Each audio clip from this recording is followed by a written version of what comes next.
तो जय Hind everyone. Welcome to YMA education. बच्चे, आज की क्लास में हम पॉलिटी का कुछ और कॉन्सेप्ट्स को देखेंगे। ठीक है, कुछ और कोर कॉन्सेप्ट्स बच्चे हम डिस्कस करेंगे इन दी पॉलिटी। ठीक है बच्चे। तो सर, आर्टिकल 60 तक मैंने आपको पढ़ा दिया था। दैट इज प्रेसिडेंट को शपथ या फिर प्रेसिडेंट को ओथ कौन दिलाता है बच्चे? CGI, that is chief justice of India. ठीक है सर। आज की क्लास में बच्चे हम स्टार्ट करेंगे आर्टिकल 61 से। तो बच्चे, आर्टिकल 61 में इंपीचमेंट के बारे में चर्चा की गई है, दैट इज महाभियोग। अब बच्चे, आपको एक बात समझनी पड़ेगी कि जो महाभियोग है, जो टर्म है इंपीचमेंट, कॉन्स्टिट्यूशन के अंदर ये सिर्फ और सिर्फ प्रेसिडेंट सर या प्रेसिडेंट मैम के लिए यूज किया जाता है। ठीक है, आप किसी और के लिए इंपीचमेंट वर्ड का यूज नहीं कर सकते। Am I clear? अब मेरी बात ध्यान से सुनना। जो इंपीचमेंट है बच्चे, वो बहुत ही जटिल प्रक्रिया होती है। ठीक है, किसी को भी उसकी पोस्ट से हटाना through impeachment is not a easy one, is not a cup of T. ठीक है बच्चे। तो सबसे पहले आप ये देख लीजिए कि इंपीचमेंट किस किस कंडीशन में आएगा। इंपीचमेंट वर्ड का सिंपल सा मतलब होता है प्रेसिडेंट को उसकी पोस्ट से हटाना। ठीक है, प्रेसिडेंट को उनकी पोस्ट से हटाना। ठीक है बच्चे। सर, इसकी कंडीशंस क्या क्या है? कंडीशन नंबर 1, दैट इज संविधान का अतिक्रमण। अगर वो किसी भी प्रकार से जो है आपका कॉन्स्टिट्यूशन को डिसोबे करते हैं या कॉन्स्टिट्यूशन की आप ये कह सकते हो कि उल्लंघन करते हैं। ठीक है बच्चे, वहां पर प्रेसिडेंट सर या प्रेसिडेंट मैम के ऊपर इंपीचमेंट लगाई जाती है या इंपीचमेंट का प्रोसीजर स्टार्ट किया जाता है। ठीक है sir. Point number 2, disobeying union council of ministers, that is मंत्रिमंडल। ठीक है बच्चे, दैट इज मंत्रिमंडल। यहां पर याद रखना यूनियन वर्ड आएगा, that is union council of ministers. Disobeying disobeying union council of ministers. ठीक है बच्चे। Point number 3, that is attracted towards other nation. अगर हमारे प्रेसिडेंट किसी दूसरे नेशन के प्रभाव में आ जाते हैं या किसी दूसरे नेशन से प्रभावित हो जाते हैं, तो बच्चे उस कंडीशन में भी उनके ऊपर इंपीचमेंट की प्रोसीजर लेकर आया जाता है या फिर इंपीचमेंट की प्रोसीजर आती। ठीक है बच्चे। सर, थोड़ा सा हम प्रोसीजर समझने की कोशिश करते हैं। सबसे पहले तो आप एक पॉइंट ध्यान से देखिए कि विधानसभा और विधान परिषद इंपीचमेंट के अंडर में पार्टिसिपेट नहीं करती। But point to be noted कि विधानसभा प्रेसिडेंट के इलेक्शन में पार्टिसिपेट करती है। ठीक है बच्चे, विधानसभा प्रेसिडेंट के इलेक्शन में पार्टिसिपेट करती है। वहीं विधान परिषद ना ही तो प्रेसिडेंट के इलेक्शन में पार्टिसिपेट करती है और ना ही बच्चे इंपीचमेंट में पार्टिसिपेट करती है। ठीक है, लेकिन सर लोकसभा एंड राज्यसभा दोनों ही प्रेसिडेंट के इंपीचमेंट प्रोसीजर में पार्टिसिपेट करते हैं। पॉइंट टू बी नोटेड बच्चे, यहां पर elected as well as nominated members भी पार्टिसिपेट करते हैं। ठीक है, जो मेंबर्स इलेक्टेड हैं वो तो पार्टिसिपेट करेंगे ही करेंगे, बट जो मेंबर्स आपके नॉमिनेटेड है, फॉर एग्जांपल राज्यसभा में 12 मनोनीत सदस्य, that is 12 nominated members. And बच्चे लोकसभा में 2 nominated members, that is Anglo Indians. बच्चे वो भी प्रेसिडेंट के इंपीचमेंट में यानी कि उन्हें हटाने के लिए जो भी प्रक्रिया लाई जाती है उसमें पार्टिसिपेट करते हैं। थोड़ा सा बच्चे प्रोसीजर को अगर हम डिटेल से समझना चाहें तो it can be started from any house of the parliament. चाहे लोकसभा से आप स्टार्ट करो, चाहे आप राज्यसभा से स्टार्ट करो, जहां से भी बच्चे आप स्टार्ट कर रहे हो, आपको स्टार्ट करने के लिए 25% वोट चाहिए। ठीक है, फॉर एग्जाम्पल अगर 545 मेंबर्स हैं इन दी लोकसभा, तो उनका जो 25% है, ठीक है, उसके जो 25% मेंबर्स हैं वो एग्री होने चाहिए कि नहीं, आप इनके ऊपर इंपीचमेंट की प्रोसीजर स्टार्ट कर सकते हो। ठीक है बच्चे, आप इस पर्टिकुलर व्यक्ति के ऊपर, इस पर्टिकुलर प्रेसिडेंट के ऊपर इंपीचमेंट की प्रोसीजर स्टार्ट कर सकते हो। स्टार्ट करने के लिए आपको सिर्फ और सिर्फ 25% वोट चाहिए। बट याद रखना, प्रेसिडेंट को परमानेंट उनके पद से हटाने के लिए आपको एट लास्ट 66% वोट चाहिए। एट लास्ट बच्चे आपको 66% वोट चाहिए। ठीक है sir. Point to be noted, जिस भी हाउस से स्टार्ट होगा, फॉर एग्जाम्पल लोकसभा से स्टार्ट हुआ, स्टार्ट होने को तो राज्यसभा से भी हो सकता है। उसके बाद दूसरे हाउस में भेजने से 14 दिन पहले आपको प्रेसिडेंट सर या प्रेसिडेंट मैम को इंफॉर्मेशन देनी पड़ेगी कि सर या मैम, आपके खिलाफ इंपीचमेंट की प्रोसीजर चालू हो गई। ठीक है, और उसके बाद किसी भी एक हाउस में, चाहे लोकसभा में चाहे राज्यसभा में, प्रेसिडेंट अपनी सफाई रख सकते हैं। ठीक है, अपना बचाव कर सकते हैं। अगर ये 66% अगर ये 66% वोट मिल गया इंपीचमेंट के अंदर, तो जो भी आपके कार्यकाल प्रेसिडेंट है, ठीक है, कार्यरत जो भी आपके प्रेसिडेंट है उनको अब उनकी पोस्ट से परमानेंटली हटा दिया जाए। ठीक है बच्चे, याद रखना इम्पीचमेंट की प्रोसीजर स्टार्ट करने के लिए आप किसी भी हाउस से स्टार्ट कर सकते हो। You just need 25% vote to start it, but for the implementation you need 66% of the vote. You need 66% of the vote. Am I clear? Next point बच्चे, जिस भी हाउस से आप ये स्टार्ट करोगे उसके बाद दूसरे हाउस में भेजने से 14 दिन पहले आपको प्रेसिडेंट को इन्फॉर्म करना पड़ेगा। ठीक है, एंड उसके बाद बच्चे किसी भी एक हाउस में, चाहे लोकसभा में चाहे राज्यसभा में, प्रेसिडेंट अपनी सफाई दे सकते हैं। क्लियर है बच्चे? इतना कॉन्सेप्ट आपको क्लियर है? तो इसी के साथ बच्चे आपका impeachment that is article number 61 complete होता है। ठीक है sir. Article number 62 that is post of a president is empty. ऐसी कौन कौन सी सिचुएशन है बच्चे जिसमें प्रेसिडेंट की पोस्ट एम्प्टी हो सकती है या फिर खाली हो सकती है? Sir point number 1 that is tenure completion, कि सर उनके 5 साल पूरे हो गए। सर इस केस में जो आपके प्रेसिडेंट है, same president will be in the office till new president is elected and takes over.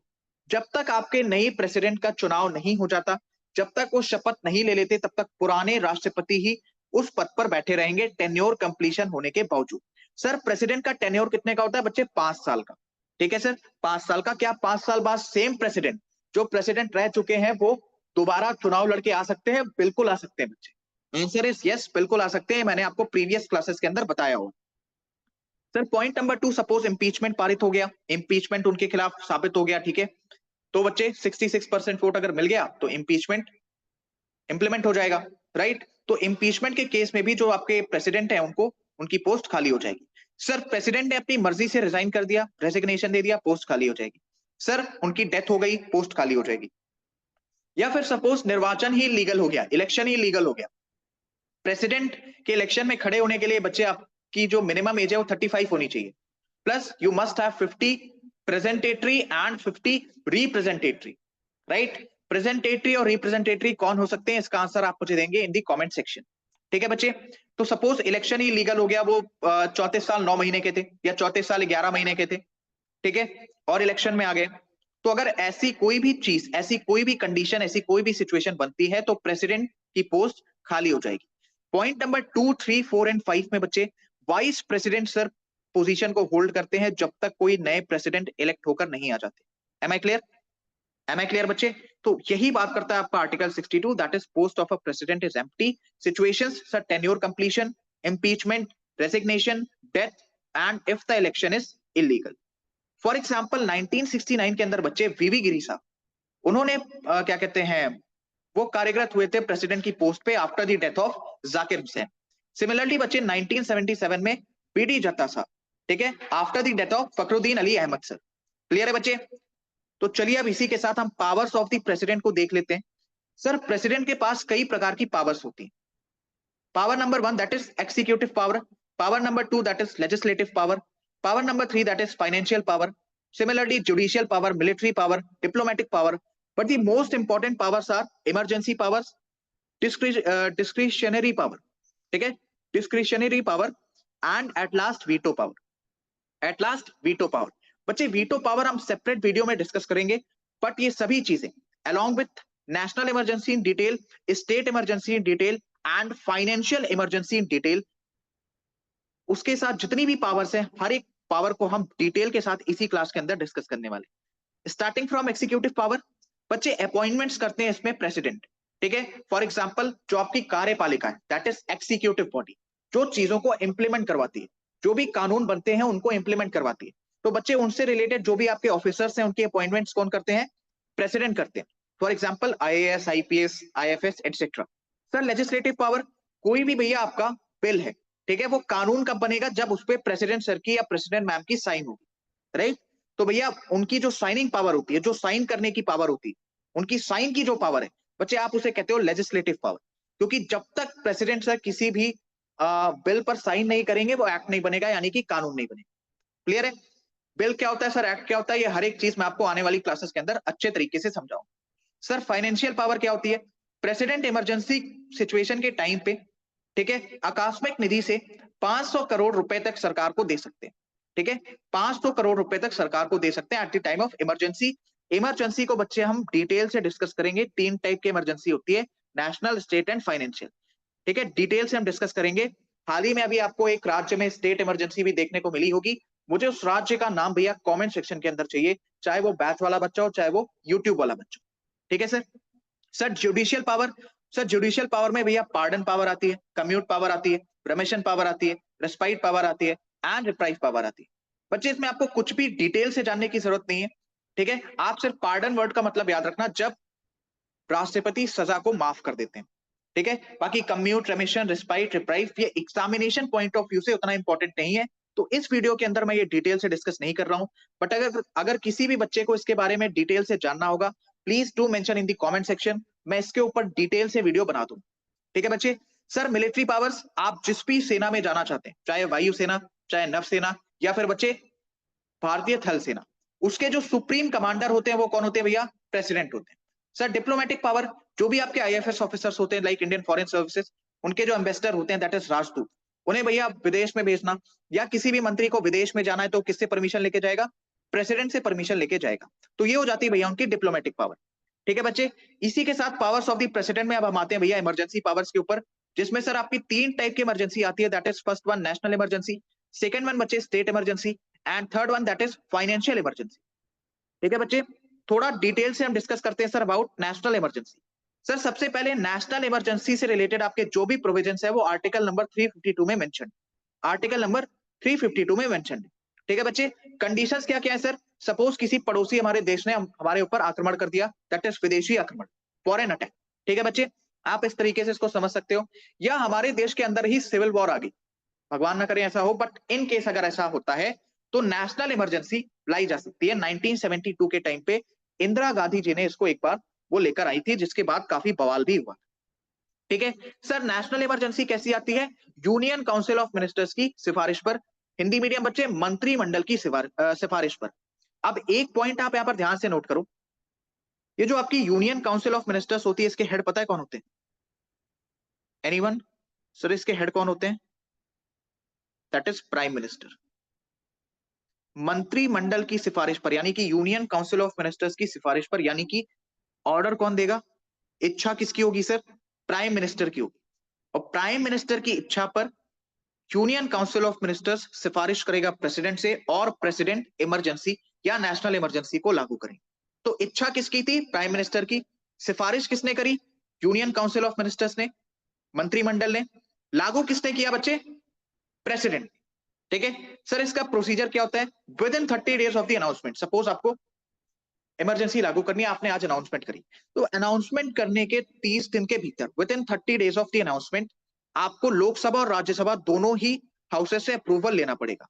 ठीक है, अगर बच्चे आपको अप्रूवल मिल जाता है तो इमरजेंसी आपकी 6 महीने के लिए लगा दी जाएगी। It can be extended, it can be extended up to a unlimited limit. ठीक है, up to a infinite limit, आप उसको इस तरीके से कह सकते हो, up to a infinite limit, जब तक ये सिचुएशंस आपकी नॉर्मल नहीं हो जाती। सपोज आपका जो युद्ध है वो 3-4 साल चल गया, तो भैया नेशनल इमरजेंसी 3-4 साल लगी रह सकती। सिविल वॉर आपकी साल भर चल गई तो 6 महीना को बढ़ा के 12 महीने भी किया जा सकता है। तो it can be extended up to a infinite limit. ठीक है बच्चे, सर इसके इफेक्ट्स क्या होते हैं? सबसे पहले आपके जो फंडामेंटल राइट्स है वो आपसे छीन लिए जाते हैं, it can be seized, it can be banned. Article number भैया 358 में एक बात कही गई है, that is self implementation of article number 19। यानी कि बच्चे सुनो, मेरी बात ध्यान से सुनना। आर्टिकल 358 में क्या कहा गया है? जैसे ही आर्टिकल नंबर 352 आता है, आर्टिकल 358 अपने आप लग जाता है, जिसके अंतर्गत आर्टिकल नंबर 19 आपसे पूरी तरीके से छीन लिया जाता है। आर्टिकल नंबर 19 बच्चे आपसे पूरी तरीके से छीन लिया जाता है। आर्टिकल नंबर 19 मैंने आपको प्रीवियस पॉलिटी की क्लासेस में पढ़ा रखा है, उसको प्लीज जाकर देख लीजिए। ठीक है बच्चे, सर आर्टिकल नंबर 359 भैया, इसमें प्रेसिडेंट सर आपके किसी भी फंडामेंटल राइट को आपसे छीन सकते हैं, leaving article 20 and 21। Leaving article 20 and 21 question आएगा, इमरजेंसी के टाइम पर भी, नेशनल इमरजेंसी के टाइम पर भी हमारा कौन सा फंडामेंटल राइट है जो हमसे नहीं छीना जाता? Answer is article 20 and 21, article 20 and 21। ठीक है, उसके सिवा आपके कोई भी फंडामेंटल राइट्स को it can B deactivated by the president. ये बात किसमें कही गई है भैया? आर्टिकल 359 में। आर्टिकल 358 जैसे ही आर्टिकल 352 लगता है, 358 अपने आप लग जाता है, सेल्फ इंप्लीमेंटेशन। ठीक है, और इसके अंतर्गत क्या होता है भैया? आर्टिकल नंबर 19 आपसे छीन लिया जाता है। क्लियर है भैया? नेशनल इमरजेंसी के टाइम पे स्टेट गवर्नमेंट के पास किसी भी प्रकार की कोई भी पावर नहीं होती है। Union council of ministers, sir union council of ministers, ठीक है, इस वर्ड का जिक्र सबसे पहली बार आर्टिकल नंबर 352 के अंतर्गत में किया गया था। Union council of ministers word that is मंत्रिमंडल का जिक्र पहली बार आर्टिकल नंबर 352 में किया गया। ठीक है बच्चे, अब आ जाते हैं सर आर्टिकल नंबर 356 पर, दैट इज स्टेट इमरजेंसी। ठीक है सर, स्टेट इमरजेंसी कब लगाई जाती है? On the information of governor. Information कौन देगा कि यार स्टेट इमरजेंसी लगाने की जरूरत है? गवर्नर देंगे। ठीक है, किसको देंगे? यूनियन काउंसिल ऑफ मिनिस्टर्स को देंगे। यूनियन काउंसिल ऑफ मिनिस्टर्स के हेड कौन है? Prime minister. तो प्राइम मिनिस्टर ऑर्डर देंगे यूनियन काउंसिल ऑफ मिनिस्टर्स को। Union council of ministers request करेगी प्रेसिडेंट से, और प्रेसिडेंट भैया आपके लगा देंगे state emergency. Sir state emergency, आप एक सिंपल सी लाइन इसके लिए याद रखो कि जब भी किसी भी स्टेट का संवैधानिक ढांचा विफल होता है, दैट इज कॉन्स्टिट्यूशनल फ्रेमवर्क विफल होता है या फेल होता है, तो भैया उस स्टेट के अंदर स्टेट इमरजेंसी लगाई जाती है। ठीक है सर, अब सुनो ये कॉन्स्टिट्यूशनल फ्रेमवर्क किस किस कंडीशन में विफल हो सकता है। सर आर्टिकल 355 में कहा गया है state will work according to the constitution, यानी जो भी आपकी स्टेट गवर्नमेंट है वो संविधान के अकॉर्डिंग काम करेगी। इनडायरेक्टली इसका क्या मतलब है कि जो भी आपकी सरकार बहुमत में है उसके अकॉर्डिंग काम करेगी। इनडायरेक्टली इसका मतलब यही। ठीक है, वहीं पर बच्चे आर्टिकल 365 में क्या कहा गया है कि state government will follow the instructions of central government, यानी कि जो आपकी राज्य सरकार है वो केंद्र सरकार के इंस्ट्रक्शंस को फॉलो करेगी। अगर इन दोनों में से कोई भी पॉइंट स्टेट गवर्नमेंट दोनों में से कोई एक भी ना माने, चाहे आर्टिकल 355 ना माने या आर्टिकल 365 ना माने, तो भैया इसे कहा जाएगा कि स्टेट गवर्नमेंट का संवैधानिक ढांचा दैट इज कॉन्स्टिट्यूशनल फ्रेमवर्क विफल हो गया, फेल हो गया। ऐसे में भैया गवर्नर आपका इन्फॉर्म करेंगे किसको? यूनियन काउंसिल ऑफ मिनिस्टर्स को। Union council of ministers request करेगी, सिफारिश करेगी प्रेसिडेंट से, एंड प्रेसिडेंट भैया आपकी लगा देंगे स्टेट इमरजेंसी, यानी कि implementation of article 356। Am I clear? Sir इसके इफेक्ट्स क्या होते हैं? सबसे पहला इफेक्ट आप याद रखोगे, स्टेट इमरजेंसी लगने पर भी हाई कोर्ट का काम नहीं रुकता। कोर्ट के भैया अपने अलग प्रोसीजर है। ठीक है, हाई कोर्ट का काम नहीं रुकेगा आपकी स्टेट इमरजेंसी लगने में। क्लियर है? चलो पॉइंट नंबर 1, जो भी आपकी एक्सिक्यूटिव पावर्स होती है, जब भी स्टेट इमरजेंसी आती है, सबसे पहले तो आप मुझे ये बता दो कि हाल ही में आपको कहां पर स्टेट इमरजेंसी यानी कि सर प्रेसिडेंट रूल देखने को मिला है। तो सर हम अभी इफेक्ट देखते हैं, आप मुझे इसका आंसर दे सकते हो इन दी कमेंट सेक्शन, मैं सबके कमेंट्स पढ़ता हूं। ठीक है बच्चे, पॉइंट नंबर 1, सर जो भी आपकी एक्सिक्यूटिव पावर्स है, यानी जो भी आपकी किसी भी लॉ को इंप्लीमेंटेशन करने की पावर है, वो चली जाती है भैया गवर्नर के पास। चीफ मिनिस्टर की सर पावर खत्म हो जाती है। स्टेट गवर्नमेंट की जो भी पावर्स है वो चली जाती है सर संसद के पास, दैट इज पार्लियामेंट के पास। M I clear? तो चलिए बच्चे आगे बढ़ते हैं। सर फाइनेंशियल इमरजेंसी, ठीक है बच्चे, what is financial emergency sir? What is financial emergency sir? सबसे पहले तो इसका जिक्र किया गया सर आर्टिकल 360 के अंदर। सर ये लाया गया है from the United states of America, उनके संविधान से ये चीज उठाई गई। ठीक है बच्चे, कंडीशंस क्या है sir? On the advice of council of ministers, ये कब लगाया जा सकता है? Basically on the advice of union council of ministers. ठीक है बच्चे, on the advice of union council of ministers. इसके हेड कौन होते हैं भैया? इसके हेड होते हैं सर प्राइम मिनिस्टर, यानी कि प्राइम मिनिस्टर रिक्वेस्ट करेंगे या फिर ऑर्डर देंगे यूनियन काउंसिल ऑफ मिनिस्टर्स को। ठीक है सर, और union council of ministers request करेगी प्रेसिडेंट से, एंड प्रेसिडेंट अल्टीमेटली इसको इंप्लीमेंट करेंगे, दैट इज फाइनेंशियल इमरजेंसी। भैया ये इंप्लीमेंट करने के लिए आपको परमिशन लेनी पड़ेगी from the parliament with in 60 days. With in 60 days आपको पार्लियामेंट के दोनों हाउसेस यानी लोकसभा और राज्यसभा से परमिशन लेनी पड़ेगी। सर इसका इंपैक्ट क्या होता है भैया? सबसे पहले तो आपका टैक्स बढ़ जाता है। टैक्स बढ़ने के बाद सर जो आपके गवर्नमेंट एक्सपेंसेस है उसमें से कटौती की जाती है। प्रेसिडेंट की सैलरी छोड़कर, प्रेसिडेंट की सैलरी छोड़कर बाकी आपके जितने भी सरकारी कर्मचारी हैं उनकी सैलरी में से कटौती की जाती है। उनकी सैलरी में से भैया कटौती की जाती है, चाहे वो ग्रुप डी का कर्मचारी हो या फिर एक आईएएस ऑफिसर हो। ठीक है बच्चे, इंपैक्ट क्या होगा सर फाइनेंशियल इमरजेंसी का? टैक्स बढ़ जाएगा, गवर्नमेंट के जो भी खर्चे हैं, जो भी एक्सपेंसेस हैं सर उसमें से कटौती की जाएगी। प्रेसिडेंट की जो आपकी सैलरी है वो छोड़कर बाकी सबकी सैलरी में से सर क्या होगी? कटौती करी जाएगी। क्लियर है? बताइए बच्चे, क्लियर है इतना? तो चलिए सर आगे बढ़ते हैं। Sir at last will discuss discretionary power, that is discretionary power. याद रखना ये प्रेसिडेंट अपनी मर्जी से यूज कर सकते हैं। जब भी किसी भी पार्टी को लोकसभा या राज्यसभा में बहुमत ना मिले, दैट इज मेजोरिटी ना मिले, कंडीशन क्या बन गई सर? Lack of majority. ठीक है, जब भी ऐसा हो, जब लोकसभा में किसी भी दल को, किसी भी पार्टी को मेजोरिटी नहीं मिलती, तब प्रेसिडेंट किसी भी दल के नेता को यानी किसी भी पार्टी के नेता को प्राइम मिनिस्टर बना देते हैं। जिस भी पार्टी के नेता को प्राइम मिनिस्टर बनाया है, विद इन 30 डेज 30 डेज के अंदर उन्हें अपनी मेजोरिटी यानी कि बहुमत सिद्ध करनी पड़ेगी। They have to prove their majority कि नहीं आपने हमें बनाया तो हमने हमारी मेजोरिटी को सिद्ध किया, प्रूव किया। ठीक है बच्चे, इन केस अगर ये फेल हो जाता है तो वापस से चुनाव कराया जाएगा, री इलेक्शन कराया जाएगा। यानी कि सर अगर जिन्हें भी पीएम बनाया गया, जिन्हें भी प्रेसिडेंट ने पीएम बनाया, अगर उन्होंने अपनी मेजोरिटी, उनकी पार्टी ने मेजोरिटी प्रूफ नहीं कर पाए वो, तो भैया वापस से इलेक्शन कराया जाएगा। इसको एक बार और समझिए। ठीक है बच्चे, इसको एक बार आप और समझिए। What is discretionary power? Sir used in the case of lack of majority. यानी कि सर जब किसी भी पार्टी को बहुमत ना मिले, फॉर एग्जाम्पल जब लोकसभा में किसी भी दल को, लोकसभा या राज्यसभा, किसी भी दल को मेजोरिटी नहीं मिलती, तब प्रेसिडेंट किसी भी दल के नेता को यानी किसी भी पार्टी के नेता को प्राइम मिनिस्टर बना देते हैं। जिस भी पार्टी के नेता को प्राइम मिनिस्टर बनाया है उस पार्टी को 30 दिन के अंदर with in 30 days majority proof करनी पड़ती, मेजोरिटी प्रूफ करनी पड़ती। ठीक है बच्चे, I am sorry for this, majority proof करनी पड़ती है। अगर वो पार्टी मेजोरिटी प्रूफ नहीं कर पाई तो भैया प्राइम मिनिस्टर को हटा दिया जाता है और वापस से चुनाव कराया जाता है, वापस से री इलेक्शन करवाए जाते हैं। ठीक है बच्चे, और अगर मेजोरिटी सिद्ध कर दी तो वही प्राइम मिनिस्टर रहेंगे जिन्हें प्रेसिडेंट सर ने बनाया है और वही पार्टी आ जाएगी आपकी पावर में। तो बच्चे इसी के साथ कम समय में बच्चे आप देख सकते हो हमने कितनी सारी चीजें कवर कर ली। और यही रीजन था कि एक एक चीज आज मैं पहले से ही आपके लिए नोट्स प्रिपेयर करके लाया था। ठीक है बच्चे, जैसे ही हमारी कंप्लीट पॉलिटी हो जाएगी विद इन 7 to 8 डेज, इसका पीडीएफ बच्चे आपको मेजर जनरल डॉक्टर यशमोह सर के ऑफिशियल टेलीग्राम चैनल के ऊपर मिल जाएगा। आप वीडियो की डिस्क्रिप्शन में लिंक दी हुई है, वहां से जाके बच्चे आप ज्वाइन कर सकते हो। सर इससे पहले देखो हमने कई सारी चीजें डिस्कस करी हैं। दैट इज आर्टिकल 60, प्रेसिडेंट को ओथ कौन दिलाएगा? Chief justice of India. ठीक है भैया, आर्टिकल 58, कौन सी कैपेबिलिटीज है, एबिलिटी है to stand in the president election. 50 presentatory and 50 representatory, Bharat का नागरिक हो। ठीक है बच्चे, 35 ईयर्स मिनिमम एज हो। सर कौन कौन सी कंडीशंस नहीं होनी चाहिए जो आर्टिकल 359 में दी है? दैट इज दिवालिया ना हो, बैंकरप्ट ना हो, भैया पागल ना हो, किसी भी प्रकार के लाभ के पद पर ना हो, दैट इज गवर्नमेंट जॉब में ना हो। ठीक है बच्चे, ठीक है बच्चे, आर्टिकल 57, री election of the same president, for example doctor Rajendra Prasad sir.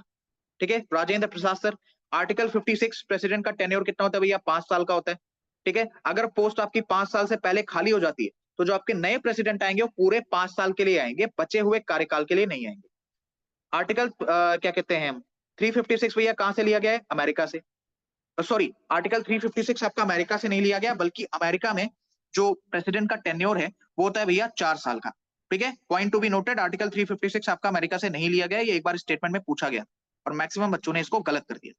ठीक है, चलिए सर, तो जो आपका अमेरिका है वहां पे प्रेसिडेंट का जो टेन्योर है वो 4 साल का होता है। ठीक है सर, आर्टिकल 55 में भैया Kota of the president, that is total vote upon total candidate +1 और होल का +1। अगर किसी भी कैंडिडेट को जो प्रेसिडेंट के इलेक्शन में खड़ा है, अगर उसे इस कोटा से कम वोट मिलते हैं तो उसका वोट 0 करके जो कैंडिडेट जीत रहा है उसको भैया दे दिया जाता है। ठीक है सर, प्रेसिडेंशियल बेल अमाउंट ये मैंने आपको पढ़ा दिया था, ये आर्टिकल 54 के अंतर्गत ही आता है कि चुनाव में खड़े होने से पहले उन्हें 15,000 ऐसा security money reserve bank of India को जमा करना पड़ता है। अगर वो टोटल वोट्स का 1/6 दैट इज 1/6 से कम पाते हैं तो क्या होगा भैया? ये जो 15,000 आपकी सिक्योरिटी मनी है जो प्रेसिडेंट ने जमा की है, that is presidential bail amount जिसे कहते हैं, वो वापस नहीं की जाएगी। ठीक है, तो इसी तरीके से बच्चे आप एक एक कॉन्सेप्ट को मैंने आपको पढ़ा रखा है, एक एक कॉन्सेप्ट बच्चे आप रिवाइज कर सकते हैं। फाइनली बच्चे आज हमने प्रेसिडेंट को अच्छे तरीके से कंप्लीट कर लिया है। वीटो पावर्स का टॉपिक बचा है जिसके लिए मैं एक सेपरेट वीडियो बना दूंगा। ठीक है, अगर आप देखोगे तो बच्चे आज हमने काफी सारी चीजें देखी, that is starting from the procedure of impeachment. उसके बाद बच्चे हम आर्टिकल 62 के ऊपर गए। उसके बाद बच्चे हमने आर्टिकल 352, 356 को देखा, प्रेसिडेंट की पावर्स को देखा। नेशनल इमरजेंसी में बच्चे हमने आर्टिकल 352 देखा। अलॉन्ग विद दैट बच्चे हमने आर्टिकल 358 एंड 359 को भी समझा। ठीक है बच्चे, then article 356 that is state emergency को बच्चे हमने देखा, दैट इज बच्चे हमने स्टेट इमरजेंसी को देखा। ठीक है सर, आर्टिकल 355 और आर्टिकल 365 को भी बच्चे हमने डिटेल के साथ समझा। ठीक है सर, ठीक है सर, इतना क्लियर है क्या? हर एक बच्चे को इतना क्लियर है? देन बच्चे हमने फाइनेंशियल इमरजेंसी के बारे में देखा, that is discussed under article 360 of the constitution. मैंने शायद पहले स्टेट इमरजेंसी में आर्टिकल 358 बोल दिया था, उसके लिए मैं आपसे माफी चाहता हूं। Article 356 is related to the state emergency. ठीक है, पॉइंट टू बी नोटेड। उसके बाद बच्चे आपकी डिस्क्रिशनरी पावर के बारे में हमने देखा और आई होप आपको एक एक कॉन्सेप्ट अच्छे तरीके से समझ में आ गया हो। बच्चे कल की वीडियो में हम क्या देखेंगे सर? कल की वीडियो में बच्चे हम देखेंगे veto powers of the president, along with that बच्चे हम स्टार्ट करेंगे articles related to the vice president. ठीक है, इसी के साथ बच्चे मैं आपको रिमाइंड कराना चाहता हूं कि मेरी जो मेटल्स एंड नॉन मेटल्स की क्लास हुई थी उसमें मैंने आपके लिए एक रिएक्शन लिखी थी, that is Mg plus H2O। बच्चे इसका product it is slip of tongue and slip of pen. मैंने वहां पे MgSO4 लिख दिया था जो कि गलत है। वहां पर बच्चे MgOH का होल ट्वाइस होगा, मैग्नीशियम हाइड्रोक्साइड होगा बच्चे। ठीक है, इसको प्लीज करेक्ट कर लीजिएगा। वैसे मैंने एक कमेंट्स के अंदर पिन करके रखा हुआ है, अगर आप वहां पर चेकआउट करेंगे तो आपको मिल जाएगा। ठीक है सर, आपसे मिलते हैं बच्चे नेक्स्ट लेक्चर में। तब तक के लिए सभी प्यारे बच्चों को जय हिंद। और जो बच्चे बैच वाले हैं, बच्चे शाम को 6 बजे से लेकर 9 बजे तक आपकी लाइव क्लास है, तो प्लीज उसमें आइएगा। ठीक है, मेरी आपसे रिक्वेस्ट है, प्लीज एक भी लाइव क्लास मिस मत करना। ठीक है सर, मोस्ट इंपॉर्टेंट टॉपिक्स मैं करवा रहा हूं। इसके बाद 13 तारीख के बाद मैं भी फ्री हूं, आप भी फ्री हो। ठीक है सर, मैं तो ऑलरेडी फ्री ही हूं आप सबके लिए। उसके बाद हर एक चीज को मैं आपको और भी ज्यादा डिटेल के साथ करवाने को। ठीक है sir, upcoming new batches will start from 1 उसकी डिटेल्स आपको मेजर जनरल डॉक्टर यशमो सर के टेलीग्राम के ऊपर मिल जाएगी। ठीक है बच्चे, तो सभी बच्चों को जय हिंद।